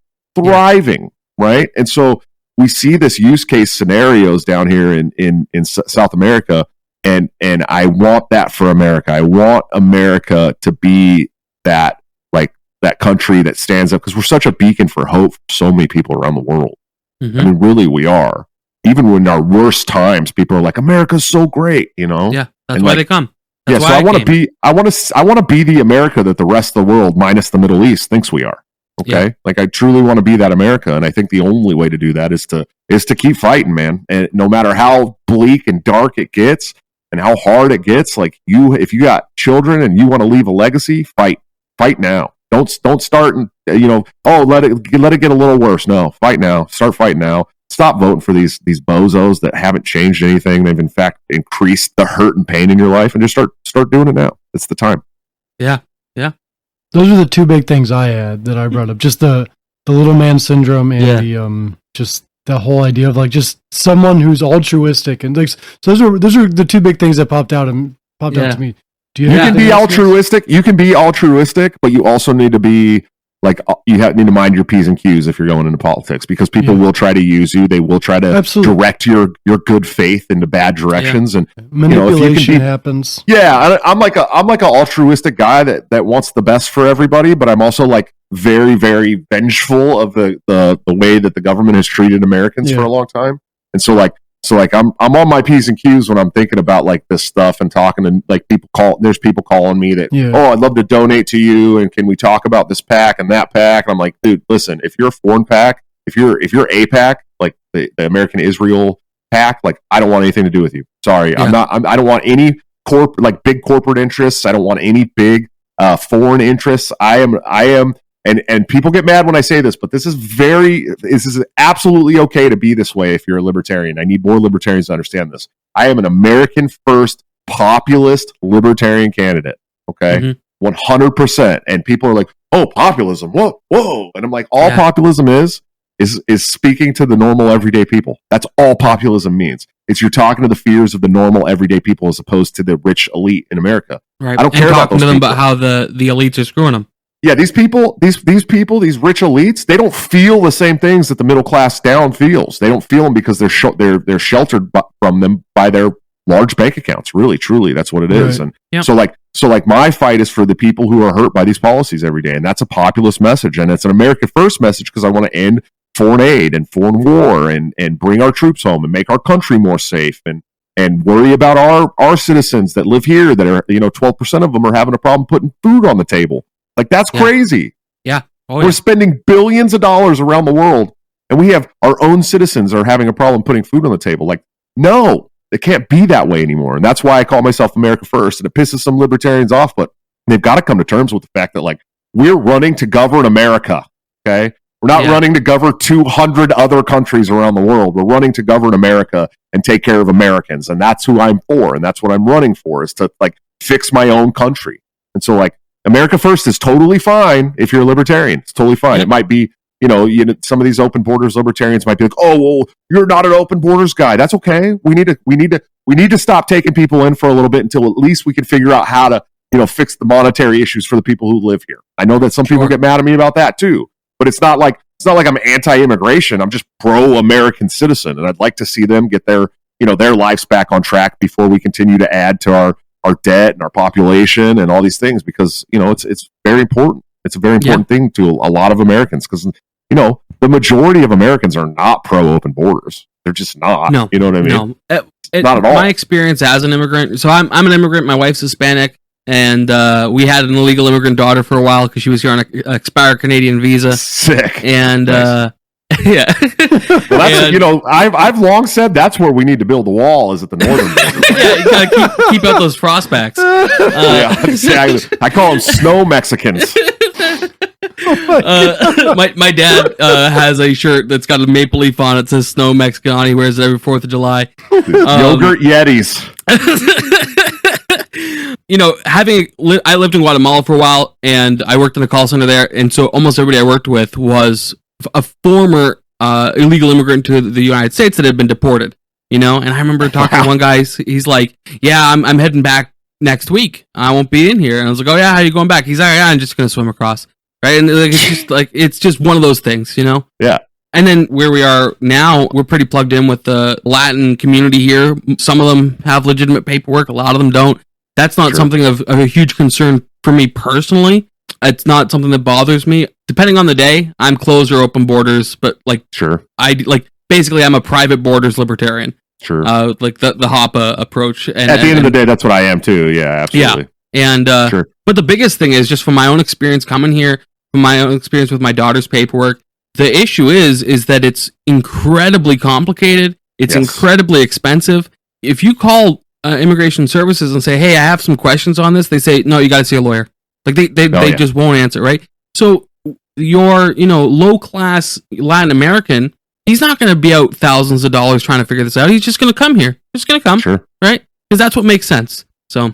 No, and I agree, and I do want to make clear when I talk about my immigration stuff, because I am for like a streamlined Ellis Island style immigration. Even if I was to say, okay, no more illegal immigration, I would not throw out every immigrant that lived in America today. I'm not one of those people either. I think that there's people who were born here who are considered illegal immigrants and have never lived anywhere else and speak only English. You know, and so there is a lot of nuance when it comes to immigration. It's an incredibly hard thing to navigate, because there's, no matter what you say, there's going to be a person that's like mad at you about whatever it is all the time. Right. Yeah. So 100%. That's why I didn't even put out an immigration policy on my platform, because it's just so diverse. Like just the whole thing is so diversive and divisive, and everybody's different. And the two big camps for immigration in America, and I find this really bizarre, is one camp that says it should be super easy to come here and it's the worst place in the world, and the other place saying we're the best place ever, don't come. And I just true, very true. It just doesn't make any sense to me. Yeah, and I'm not going to waste a bunch of money on a wall either. And I think that if America has caused a ton of the immigration that we have in America. Like, it's our fault, right? Yeah. All the Middle Eastern immigrants are refugees, pretty much. Like our wars. The vast majority of them have moved here since 1960 because of our constant meddling in the Middle East, starting with Iran in the 1950s when we ran a coup because they decided to nationalize their oil and not let us steal it anymore. Yep. And so we've toppled and destabilized regime after regime after regime. We've trained and armed terrorists and extremist groups that have terrorized all of the peaceful people of the Middle East, including in Palestine, Hamas and ISIS and Al Qaeda, and Al Qaeda trained in America. I mean, Osama bin Laden was at the White House, right? Yeah. So we created all of those refugees, all of them. It's our fault, right? Yeah, you got your Scott Horton shirt on right now. I do, yeah. He's my hero. The man is my absolute hero. If you don't know who Scott Horton is, please read every book he's ever written, including, especially Enough Already. It's very important. He's got a new one coming out too called Provoked, about Ukraine and Russia. The man is an absolute Rolodex of foreign policy knowledge. Nobody knows more than he does. Nobody, zero. Yeah. If we were to stop destabilizing countries, issuing sanctions and embargoes, like probably, people would be pretty happy in their countries, to be honest with you, And I just made this point on a show the other day. The guy was like, well, hey, what about the terrorists that want to commit terrorist acts on the West because of our freedoms? And I said, are you really dumb enough to think that the Muslims in the Middle East hate us for our freedoms? Yeah. No. Do you think they're mad because there's some gay people in New York City? Really? You think that's why they hate us? No, dude. They hate us because we've perpetually bombed their moms and dads and brothers and cousins and children over and over and over again for an entire generation. That's why they hate us. Yeah. Those are the reasons they want you dead. It has nothing at all to do with some gay people in San Francisco and some lax social policies, right? Like, it has nothing to do with that. And it's insane to me that the federal government and the news and the propaganda, corporate news, mainstream media has had the opportunity to make people believe that Muslims in the Middle East want to come over here and bomb us because a man can kiss another man. Like, that's just crazy to me. You really believe that? You're insane. And it sucks because we've caused all those issues. We've made them hate us. Yeah. And Israel's done it too. And we're seeing it right now. And they're doing it again. Yeah. And they're going to get us into another world war. And let me be a conspiracy theorist for a minute, but not really, because this is their playbook. The West has wanted a war with Iran for a long time, since at least the 1950s. Mm-hmm. And there's not a better way to get it than to put boots on the ground in Palestine from America. Mm-hmm. Because they know 100% if they put boots on the ground, Turkey's getting involved, Yemen's getting involved, Hezbollah is going to be there, Syria is going to be involved, and Iran is definitely going to get involved. And it's gonna put us on orange terror alert, and we're going to get all kinds of terror attacks in the West, and we're going to get that support for that war with Iran finally. They know that. They're pushing for this. The regime wants this. And so it's an ugly time, man. It's really scary, and there's not a better time to fight than right now. I'll tell you that much. Yeah. I agree. I got a couple last questions for you, because I know we're running out of time with you here. First one is, let's assume that our worst case scenarios do happen within this next year, but by miracle, not only are you the LP candidate, which I don't think that would be the miracle, but the miracle would be that you don't get just 5%, but you get enough to take the White House. How would you undo this mess? Well, first of all, I'm calling the Boog right away, and I'm saying I need you guys all to show up to DC. I'm going to need all the protection I can get, because there's no way that the deep state is not going to try to take me out. Zero ways. And for the uninitiated, what is the Boog? Yes, please. The Boogaloo is just a movement of people who wanted to be left alone to grill, but the government continues to enforce their will on them, and they are getting more and more sick of being peaceful. Let's just put it that way. Right. Okay. That's right. They're essentially like the largest militia in the United States right now. They're all very heavily armed, and they train a lot. And here's the thing. If the CIA was to take me out, it would be a huge loss to America. Not because I'm an egotistical narcissist, but because I'm finally in a position to start disrupting the status quo. Yeah. I will say this, though. I guarantee it, that if I'm taken out by the CIA, it will kick off the biggest civil unrest this country has ever seen. Guaranteed.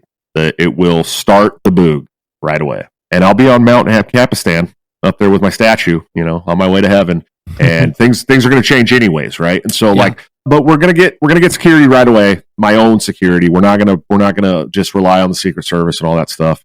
Mm-hmm. And then day one, there's a lot of things that we want to do day one. We can immediately pardon Julian Assange. We can immediately pardon Ross Ulbricht. We can stop the investigation into Edward Snowden. I think those are three of the most important things we can do to symbolize the change coming on day one. And then we're going to immediately sign an executive order ending the authorization of use of military force. The AUMF has open-ended, no end date. It's a spending bill that allows the government to direct the military anywhere he wants and get involved in any conflict he wants and drop drone strikes on anywhere that he wants, even on weddings. Thanks, Obama. And so, that's got to go. We have got to have a House and Senate that do their congressional duty when it comes to wartime. If you want a war, America, you need to do your constitutional duty and declare war. And so I would sign an executive order that ends the AUMF, puts the mandate back on Congress that says if you want a war, you have to federally declare war, and you have to put your name on the paper so that your constituency can see that you're the one putting us in war. I would start immediately bringing our troops home. I would start moving them out of the Middle East, out of the Ukraine area. I would start bringing battle groups home. I might leave 1 or 2 battle groups in the sea just as intel for a little while. We're going to start closing down military bases around Iran and Russia, because that's what we've been doing, is building military bases around Iran and Russia for decades now, and pushing fingers in their chest. And for those that don't know, we've been pushing Russia into the arms of China for a couple decades now. Yeah. And now we're pushing Iran into the arms of Russia. And if you guys aren't aware, those 3 teaming up on us will be absolute chaos madness. There's 2 nuclear superpowers against 2 other nuclear superpowers, plus air superiority, great naval strength. And we're talking about doing this over Taiwan, which is 90 miles off the coast of China, and Ukraine, which has nothing to do with us, and Palestine and Israel, which we should have never been funding anyways. So, like, we're going to start bringing people home. We're going to give our troops like a more urgent and rigorous mental health care when they get here. We're going to be saving a ton of money from stopping the wasteful spending on the military-industrial complex. We're going to immediately start working to end the income tax, almost immediately. Get rid of this capital gains, estate, and payroll tax. We're going to start laying off federal government employees right away. IRS, 70% gone, at least. The ATF, 70% gone. We're going to bulldoze the ATF building. We're going to build a memorial dog park in its place. We're going to 70% of the FBI, 70% of the DEA. Every single person that we can send home is going home. Get a real job. We don't need you here anymore. We're going to take the 30% of the left, and we're going to spread them out over maintenance departments and mail rooms at smaller localities around the country, as far as we can get them away from DC. Then what's left has the opportunity to focus on the things they were supposed to focus on in the beginning anyways, like, you know, the FBI with their interstate serial killers and child sex trafficking, right? Like, go focus on the things that matter, don't go out there and infiltrate Catholic groups and go to school board meetings and tell moms that they're domestic terrorists for wanting to know about their children's education. So these are all, you know, really quick things. We're going to lay off a bunch of people from the Department of Education, sign an executive order that says we're going to block federal education dollars to states that, want to teach children these terrible things that they shouldn't be learning about, and hopefully get rid of the Department of Education entirely. I think there's a really good case to be made that's to Congress after we lay everybody off that it's unneeded. Most of these states are supposed to be funding their schools through property taxes anyways, and they're not doing that because of federal dollars. And the federal dollars go to the school; they don't follow the student. We're going to make Ron Paul the Federal Reserve Chair. That's a week one thing.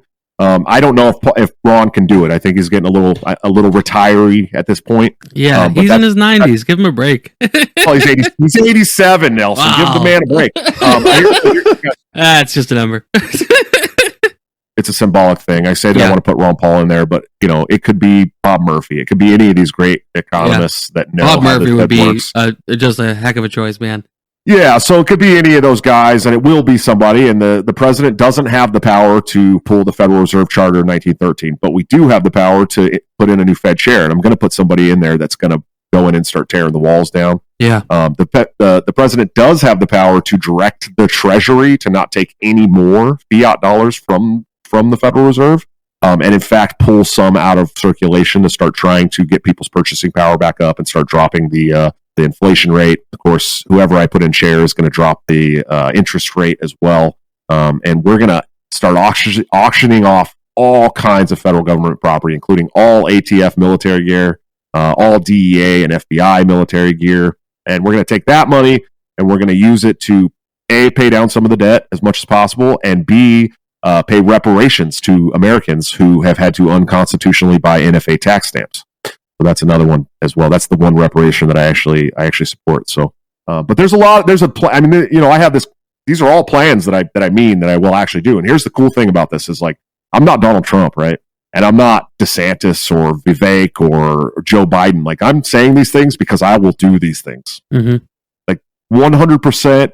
I'm saying these things because I want to do them, not because I just want to get elected. Like, I'm just a regular, normal guy, right? We have a regular Josh for president shirt. I don't know if you've seen it, but I have. Yeah, it's great. It's making fun of the dark Biden meme. Yeah. I'm just a regular guy who wants to actually do these things. These are the policies that have hurt me and my friends and my community and my country. And you put me in the White House. You guys are crazy enough to put me in the White House. We're going to get these things done. I promise. My last question for you before we let you go. what would you say to the American First Republicans about Trump and why he doesn't actually represent them? And what would you say to Union Democrats about Biden and why he doesn't actually represent them? Sure. So I think the greatest example of this for Trump, and I use this a lot. He came into office. He came into that first election saying that the deep state is the enemy and the corporate news media is the enemy of the people. Right? That was one of his biggest talking points. Corporate news media is the enemy of the people. You are fake news. You're harming Americans. Well, what would have been the absolute best way to give the middle finger to the corporate news media and the establishment? Pardon Julian Assange, the greatest journalist of our lifetime, the one man that was brave enough to put out the real news and the real corruption and hard-hitting stuff. He was brave enough to put it out, right? All he had to do was say, "I'm partying Julian Assange," and people would have lost it. The deep state would have gone crazy. Corporate news media would have been on suicide watch. It would have been crazy, right? Did he do it? No. Talked about it, but he didn't do it because he's a coward. He said he's this great businessman who hates the establishment, wants to do away with regulation, right? What would have been the best way for him to give the middle finger to the establishment when it comes to these things? There's a man sitting in prison right now for 2.5 life sentences. 2.5 life sentences for the crime of creating a decentralized e-commerce website where people could buy and trade things without government intervention. 2.5 life sentences. Did Trump pardon him? No, of course not. He didn't even talk about it, right? He said he was going to end all these wars. He was going to take people out of Afghanistan. He was going to pull out of Iraq. He was going to stop attacks in Syria. Did he do any of that? No. He said he was going to drain the swamp, right? Drain the swamp. These guys got to go, right?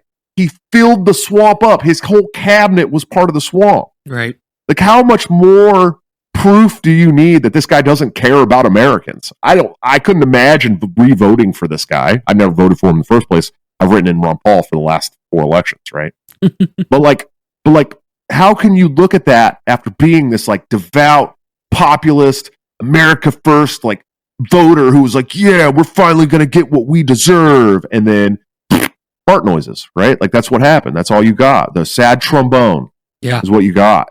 And how anybody's going, we got to get him back in there because he's going to get vengeance for them stealing the election. No, he's not. He's going to go in and do the same he did for the last 4 years he was in office. We've already got the preview. And don't even get me started on what Joe Biden thinks of the American blue-collar working class. Okay? Oh, come on. He doesn't just not care about you. Yeah. He hates you. Yeah. He hates you, and he wants you to die. And I know that sounds hyperbolic. It's not. He hates you, and he wants you dead. You are the carbon they want to reduce today. I know that. They're the people. We're the people who are giving them the headache, and that's why they're trying to disappear entirely the middle class. We were the cabinet of Joseph Stalin. They're trying to just push us off the bridge, right? And they're doing it through inflation. They're doing it through wage laws. They're doing it through just go try to buy a house right now and tell me how hard it is. Yep. As somebody who's working in real estate and got his license and doing these things, I can tell you that people my age at 40 years old who have been saving up for the last 10 years to buy a house cannot buy a house right now. Yeah. They don't. I don't know how any American blue-collar working class person can look at the Democrat Party and be like, that's the party that cares about me. They haven't cared about you ever. They talk about you like they care about you, but as soon as they get in office, they want you dead and out of the way.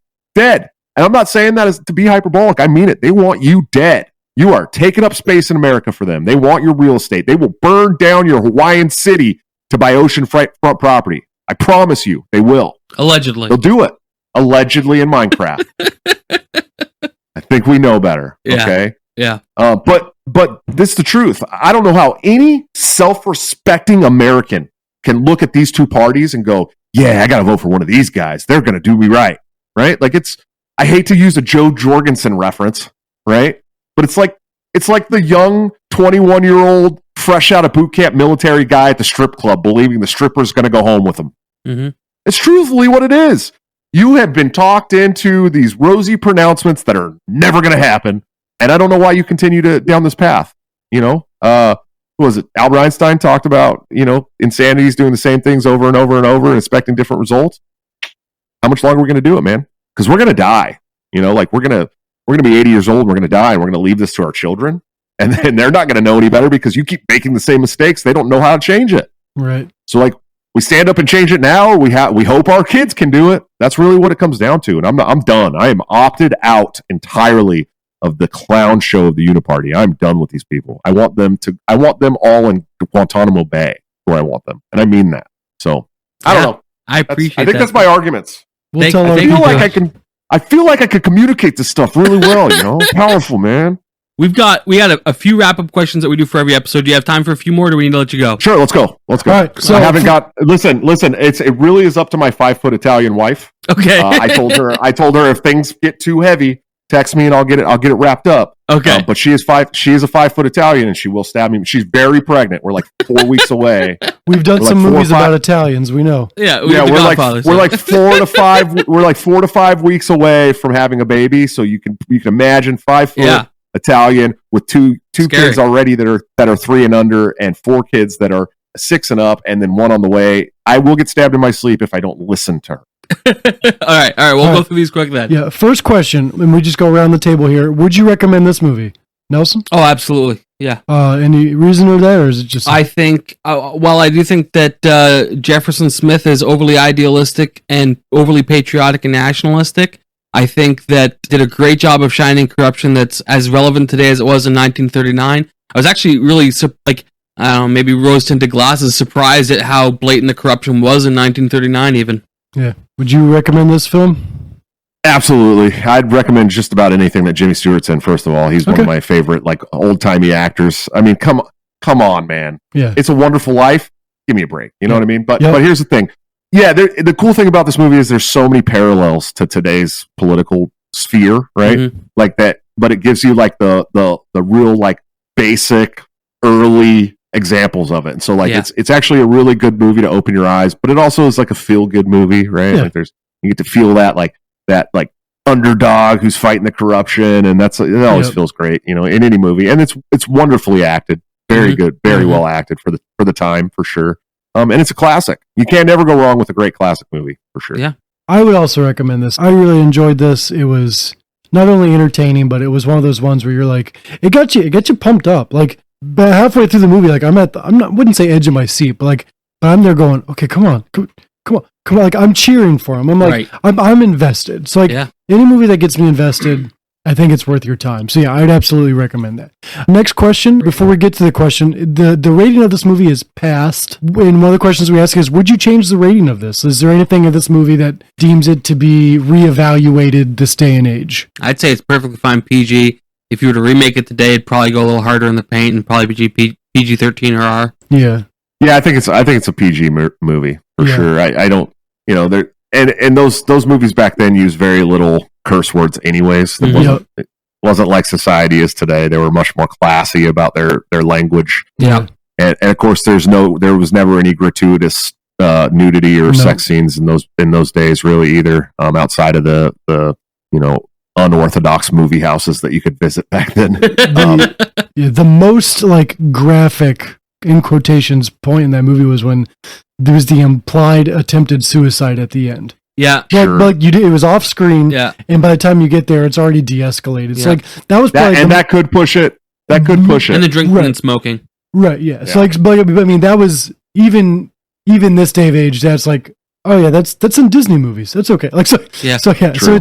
I'd say past or PG. Yeah. Is just fine. Yeah. And by the way, I believe back then past just mean that there was no communist propaganda.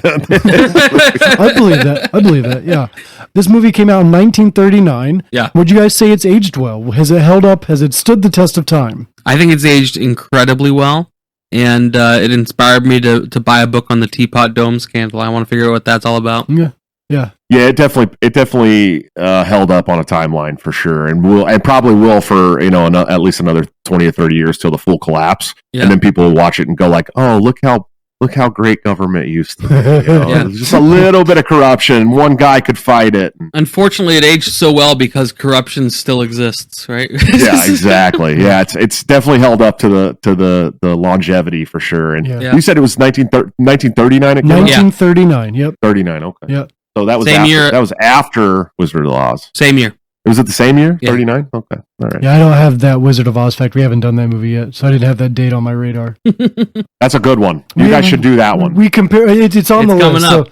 So I think it's also aged well. I think being who Jimmy Stewart is, just him on the screen feels good in black and white, and even in color. Like we watched Rear Window, Yep. and like that did fine in color and stuff. Yeah. But like that one, I would have been okay. Like we talked about, like that one was I'm okay if they remade it. Mhm. This one, Leave it. I'd leave it. Yeah, I think Yeah. it feels good in that time of history. Yeah, I agree. Jimmy Stewart was one of the best black and white actors of all time. There's no doubt about it. He just his look just did very well in black and white. This There's was no like doubt his about it. breakout role too. Yeah.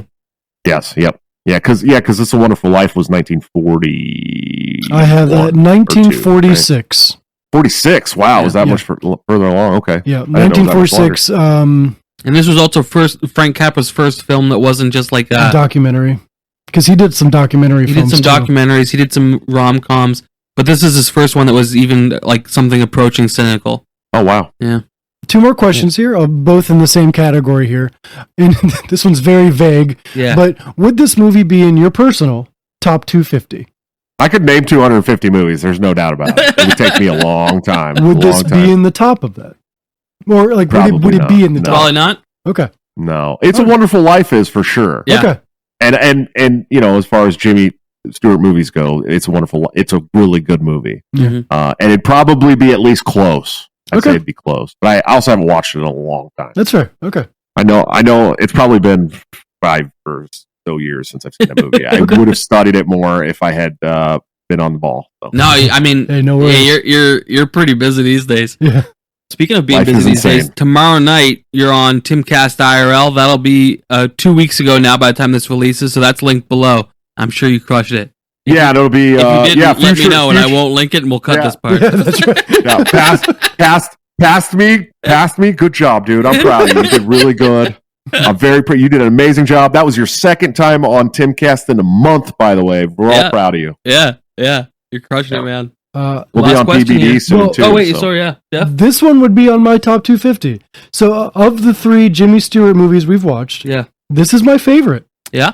I really enjoyed this one. Like And we still have a I- What were couple the more other two left. that you watched? we've watched Rear Window and It's a Wonderful Life. Oh man, you like this better than It's a Wonderful Life? So yes, because I've had a evolving relationship with It's a Wonderful Life. Okay. My wife and I watched it for the first time not too long ago, maybe 2 Christmases ago. Okay. So I didn't grow up watching it as a kid, like with my family and stuff. Like it wasn't part of our traditional. I've been Christmas watching it every movies. Christmas since I was born, for So sure. the first time we watched it, and that would have been my first time ever watching a Jimmy Stewart movie, I thought he was whiny, complainy, and I couldn't get invested. But when we watched It's a Wonderful Life Christmas last year for the Yeah. podcast, We had Dr. Lucas Engelhart from the Mises Institute. He came on. Oh, to- nice. Heck yeah. He explained bank runs for us. Yeah, I ended it going, Perfect. wow, there was something changed within the first viewing and the Sure. second viewing. We're like, okay, it's not as chaotic as I thought it was. He's more believable than I remember the first viewing. It actually jumped a lot of rank Yeah. from the first viewing to second viewing. But this one being one that I immediately jumped into and immediately related to his character of just wanting to believe in the system. Yeah. I was like, I can relate to that. You've got my attention. I'm invested. That captured me a lot quicker. So There's 2 Christmas movies that I watched every year since I was as long as I can remember. what you got? That's one of them, Okay. and the other one is National Lampoon's Oh, yeah. Christmas. Christmas Absolutely. Vacation's Yeah, terrific. Yeah. fantastic movie. Yeah. Yeah. I didn't And I'll answer continue to watch those 2 movies every year until I Those die. As you those should, I've yes. added Klaus to the rotation, which we're covering later this year. Klaus is terrific. Yeah. We've added like Elf. We always watch Yeah, Elf now. Elf's My classic. kids love it, and some others as No, well. I know Nelson doesn't like these. At least I've remember the Home Alones. No, I think they're I overrated. love the Home Alone. The Big fan. first two. The first 2 Home Alones are definitely yearly traditions in our family. Yeah. And then a Christmas Yeah, my Story. kids love it too. I And like it was the first Home I Alone. wanted to be Kevin when I was a little kid. I Yeah. even had if you remember from, I think it was the second one where he had the voice recorder. Did you Yeah. have the first one too? No, the first one. So The first one. Yeah. Yeah, I actually had that same voice recorder with the little microphone sticking off of it. We would try to use our micro machines and like little Nerf rockets and stuff to make like booby traps in our bedroom. And yeah, we wanted to be Kevin when I was a kid for sure. I love that movie. Yeah, both of them. Would this be in your top 250? No, I think it would be, but it's like bottom tier of the top 250. Okay. Like it could easily get bumped. I think for its message and its cynicism, I think it's really important. The idealism that's mixed in there and the kind of cheeseball ending with Senator Payne throws me off a little bit. Okay. Oh yeah, of the 3 Jimmy Stewart movies we've done, where does it rank in the 3 Jimmy Stewart movies we've done? I'd say It's a Wonderful Life, then this, then Rear Window. Okay. And I really liked Rear Window. Let's go. I really liked Rear Window. No, so would you say that It's a Wonderful Life is in your top 250 as well then, right? Yeah, it would have to be, yeah. Let's go. All right, final question here. Final question. And I'm talking about the top 250. Yeah. And this we implemented this question just because there was sometimes there's movies that we came across we didn't like, but we wanted to move past Nelson and I's bias of the movie and go, why do we believe it's still on the top 250? Yeah. So the final question is, why do you think this movie's on the top 250? Where did the staying power come from? I would say I don't think very many movies so there's like 12 Angry Men, there's a handful of other courtroom dramas that do a really great job of kind of talking about corruption, but I think that this is just such a clean, easy to digest, easy to understand story of corruption, and that's what makes it so approachable. Yeah. I think that's a big reason why it's there. I'd put it up there with the staying power of the Michael Grisham court movies as well, if you're like The Juror and stuff like that. I think it's just got that, first got that classic like curb appeal, of course, and Jimmy Stewart's one of the greatest like classical actors of all time. And it's a really great story. Like, it's a really good story. And, it makes people have a visceral feeling, which is what cinema is supposed to do, right? You start, you have this like adjacent feeling with your own government and the corruption is going on. And I think that's always going to have the staying power, especially with a classic movie like that gives people that classic movie feeling. It'll probably stay in the top 250 for a long time. Yeah. And a lot of those classics do, I agree with both of those, but just to add on to those answers, for me, I think it's the setting. There's something about a movie that takes place in Washington, and you've got, instead of it being all these seasoned politicians from the main perspective, like, it's an idea of like fish out of water. There's now, it's this whole movie of like, it's small fish, little big pond or whatever, like, or whatever the saying is, like, it's a relatable, in a sense, political movie versus the whole cast, like A Few Good Men. Like, I can't relate to any character in A Few Good Men, but this one is like, I can put myself in this picture at least marginally and go, okay, I'm there with you. I'm in the seats with you. I'm holding up the book from the stands, going, open it up. Like I related to the characters, like, and then Jimmy Stewart, like, just the idea like that Jimmy Stewart's portraying someone that's believable, even if we don't believe with his ideals. Right. He's a believable character. He's not over the top. He's not unreachable. He's a guy that relatability is really important. Yeah. And it's so just those would be the things I would add to your answers. I found him way more relatable and believable in this than in It's a Wonderful Life, to be honest. I agree. I agree. And I love It's a Wonderful Life, but I just find like he's very I don't know if affable is the word I'm looking for, but like, kind of like your sympathetic klutz, adorable type character in this more, Right. So in the beginning, you guys asked me what my favorite movie was of all time, and I told you it was True Romance, and I stand by that. It's probably, in my opinion, the greatest movie ever made. Have either of you guys ever seen that movie? I've not. I looked it up when you mentioned it, and I will probably try to watch it. Please do an episode on True Romance. I'll come back on and talk about it. All right. I'm gonna hold you to that. It's the greatest movie ever made. Okay. In my opinion. I will book another show to come back on and talk with you guys about that movie. All right, Josh. Well, we appreciate that. We look forward to having you back for True Romance. Yeah, absolutely, man. Everybody go check out my campaign website at joshuasmith2024.com. Follow me on Twitter. I'm always at war on Twitter, though, just so you know. It's where my brashness comes out. But I'm at Joshua at large. And we'll also link below your podcast. Yep. And the the episode of the interview that you are going to be on, but you will have been on by the time this airs. Yeah. We'll yes, link I it have below. I have a podcast. I forgot. Yeah. Break the Cycle with Joshua Smith. I do Absolutely. that. I do yeah. that. Don't We I? will make sure people know how to find you. Yeah, anywhere you can find Josh will be linked below. Check him out. Support him. Follow his campaign. He's doing big things. Very excited about it. Awesome. Thank you guys so much for having me on. Thanks for Appreciate coming. it. Thanks for coming. Looking forward to having you back.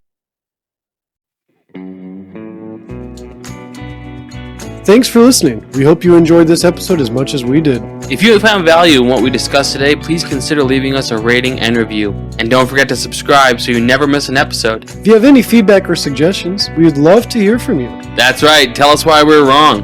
If you want even more content and ways to engage with us and each other, check out our Patreon page. By supporting us there, you'll get access to exclusive bonus content and help us continue to create high-quality episodes, as well as help pay for our future plans. Links to our social media, merchandise, and Patreon are in the show notes.